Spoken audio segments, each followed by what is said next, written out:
So tonight I'm going to be discussing my vintage haircut. I did leave my hair straight, which is something that I rarely do. I like to have it coiffed and put into my classic styles, but I thought that wearing it straight would give you guys a better idea of what my hair looks like, especially if you're just starting your vintage journey, or vintage glam kind of piques your curiosity and you just want to learn a little bit more. If you want to hear the tips and techniques that were literally done to my hair in order to kind of cultivate this style, and even know my personal journey of where I started, which was very, long, beachy hair, to this, then please keep watching.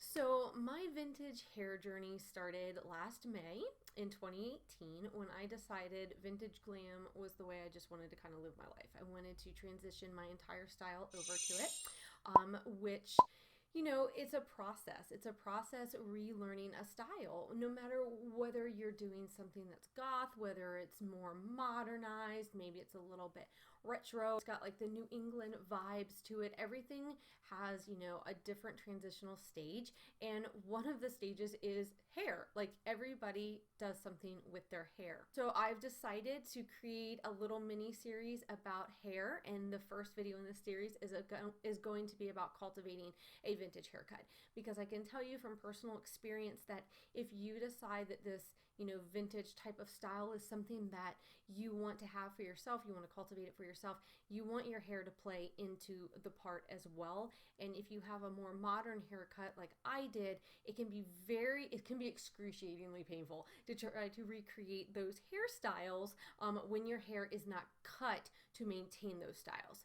So if you want to see more on this series, make sure you subscribe, hit the bell notifier, that way you're always notified when I post something new. When I started my vintage journey, my hair was very long. It was past my breast, and I had it cut in a very beachy style way. So I had layers and I had some angling, and I noticed very quickly that getting it to hold a curl, like the classic beautiful curls of the 40s and the 50s, was not happening. And when I did make it happen, it was excruciatingly long and painful and arduous. And I was like, okay, I've got to start looking into hair. Therefore, that marked my 1-year journey to basically almost today of re-transitioning my hair from a modern day style into a vintage style, but one that still held true for the time in which we live in. So back in the 50s, women would cut their hair in one or two ways. One of those ways was the MIDI cut. Now, the MIDI cut had 3 different lengths to it, and in short, what it basically meant is that women had blunt box layers. So they would have a layer that starts here at eye level, another one here at like the cheekbone or jawbone level, and then the length. And what that did is, because it was all blunt, and because women of that day visited a salon once a week, had their hair set once a week, and then that style would hold them over for a week until they would go back, have it washed, shampooed, and reset. It would create those beautiful, gorgeous, sausage-like rolls, things that we admire on Elizabeth Taylor, Marilyn Monroe, Audrey Hepburn. All of those women had what was called a MIDI cut for their hair to hold that style. The problem with a MIDI cut is it is maintenance, and it does require the hair to be styled. If left straight, kind of like how my hair is right now, you would see those layers, and sometimes that can be looked at as either 1, a bad haircut, or 2, it can kind of be mullety, depending on the length or who is actually cutting the hair. And so it is a high maintenance haircut. However, it is truly a vintage cut. So if you're somebody who is like, I want to have, the perfect page boy cut like Marilyn Monroe, a MIDI cut is right up your alley. However, if you go back to the 40s, even some of the 30s, women were cutting their hair in a little bit of a different fashion.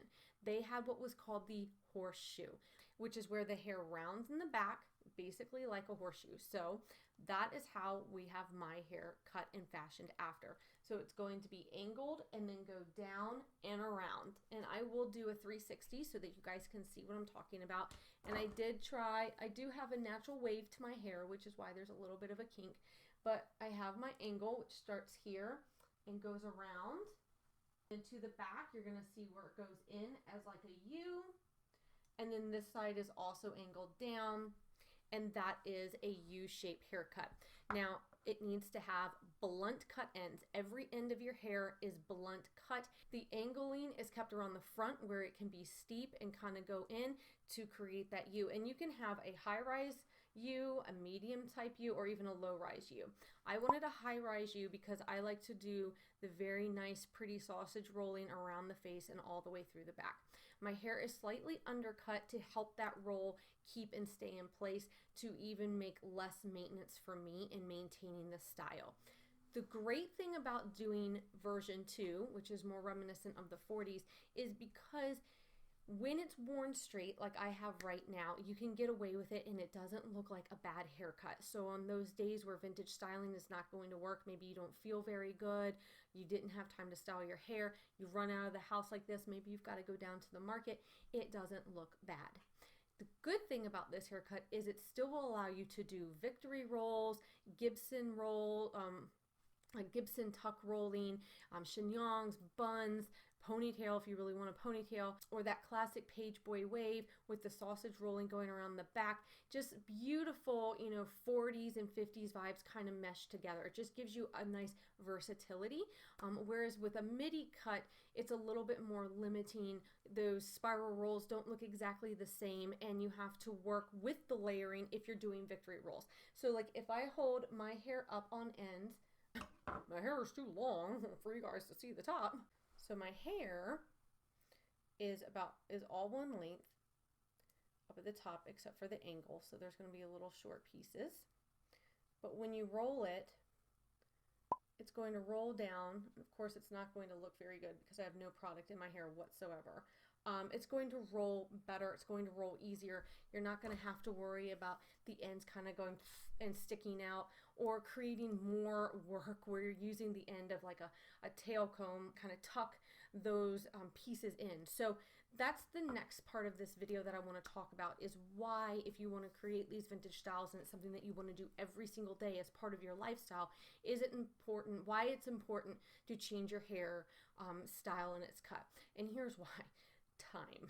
So I am a fan of hot rollers, more so than curling irons. I do use my curling tongs. Don't get me wrong, I use them, but for every day I'm putting hot rollers in my hair, letting it set, and then doing my brush out, which that's going to be a part of this series as well. So you'll see that coming up on my channel. And I would love to hear from you guys to know which team you're on. Are you team hot roller, or are you team hot tongs or curling irons? Let me know down in the comments thread below. When you have hair that's cut in a modern fashion, especially that beachy Victoria's Secret way, the hair is not meant to hold that glamorous roll, okay? It's meant to be piecey, as if you live on the beach where salt water is constantly, involved in the creation of your hair. It's creating that pieciness, that separation, that kind of crimpy, very loose roll, but it's not a billowy roll. It's not a tight roll. It's not one that looks really thick. Pieciness is thin, where the blunt is going to create that thickness. So it's going to require you to do more work. So if you're sitting here and you're watching me and you're like, oh my gosh, Audrey, that is so me, that's why. And although I've gotten kudos for making it work, it's never looked exactly authentic, and it's been kind of a pain in the butt and very time consuming. Because I had long hair and because I had had it that way for so long, going from here, to here would have been major shock. So I took it in stages. And I am here to say that if you're ready to commit to this, just do it, honey. Just do it. Don't go around the anxiety pool. Like for me, I circled the deep end for far too long. Whereas today, I just got this hair completely cut today. My stylist is fantastic, and he's been working with me the last 8 months. Which I want to talk about stylists before I end this video, because that again is a key element to you creating your own look at home. I'll just have to talk about, you know, different hairstyles in a different video, but there's so much you can do with, you know, vintage styling. It's not just this is the only style that you can wear, and I really want to share that to all of you who are watching, especially those who are part of this community, because you know I love y'all.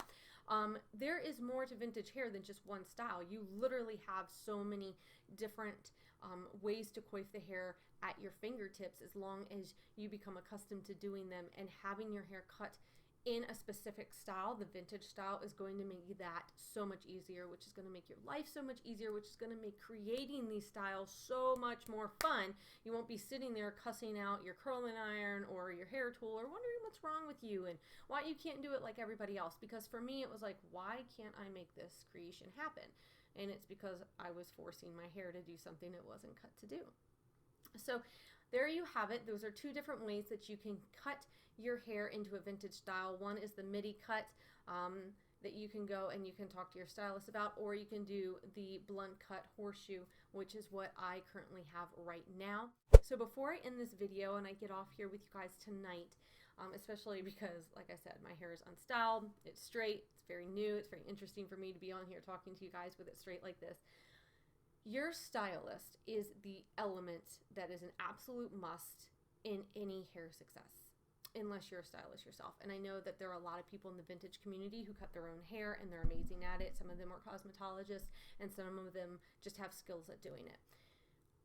I will tell you that for me, I had to find the stylist that communicated with me, wanted my best interest at heart, and knows hair. That's what you're looking for. You want communication, the person that wants you to have your best at all times and knows their talent. Even if they're not a shop that practices pinup, retro, vintage styles, as long as the person you're seeing has the knowledge to understand hair, to know what a MIDI cut is, that can look at it and go, okay, I know exactly what that is. Find a stylist that, one, wants your best. Whether or not they understand why you want to go vintage, it doesn't matter. It's not their life. It's not their style. It's yours and your style. So they just need to respect it and want to create the best look for you. The second thing is communication. You've got to be open and you've got to be able to say no and you've got to be able to say yes and you've got to be bold and you've got to check out your hair from all angles. My stylist is fantastic. He literally will leave me in the chair with a mirror to go over every angle and comes back and says, okay, did you find anything else additionally that you want to do, or are we good? He's fantastic, and that's what you're going to want to find too. You want to find a stylist that gives you that space to kind of play with your hair, put your hands in it, and figure out if it's exactly what you want, so that before you leave, you're getting what you're paying for. So I hope that helps you guys in just kind of understanding, you know, my hair journey. Like I said, I did it little by little to kind of get to this. And if you're ready to completely commit to your vintage journey, then honey, just do it. There's no need to wait. I wish I would have done this months ago. I absolutely love it. In fact, I like it better than my longer hair because my hair looks thicker now. Whereas before, it didn't look as thick and I was wearing extensions all the time, and I don't feel like I need those anymore. I don't have to wear it every day. My hair will create enough volume on its own just through back combing, you know, and using volumizing powder and, you know, the styles that I can create, which, believe me, will be coming to this YouTube space. So if you're interested in learning more about how I style my hair, the tools in which I'm doing it, just to see, you know, a video about my hot curler technique and even my brush out, that will be coming to this space. I hope that you guys enjoyed this video. Let me know by giving it a thumbs up. Subscribe and hit that bell notifier, like I said, so that you're never left out when I post something new.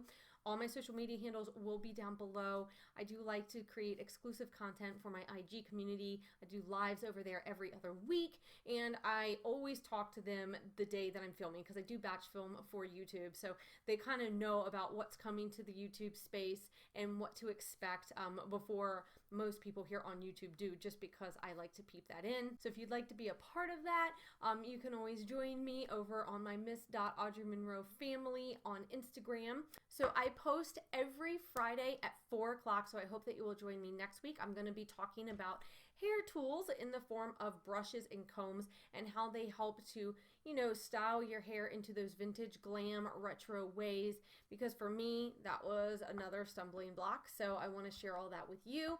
I hope that you have a fantastic rest of your week, and I will hope to see you on this space in the future. Bye, guys.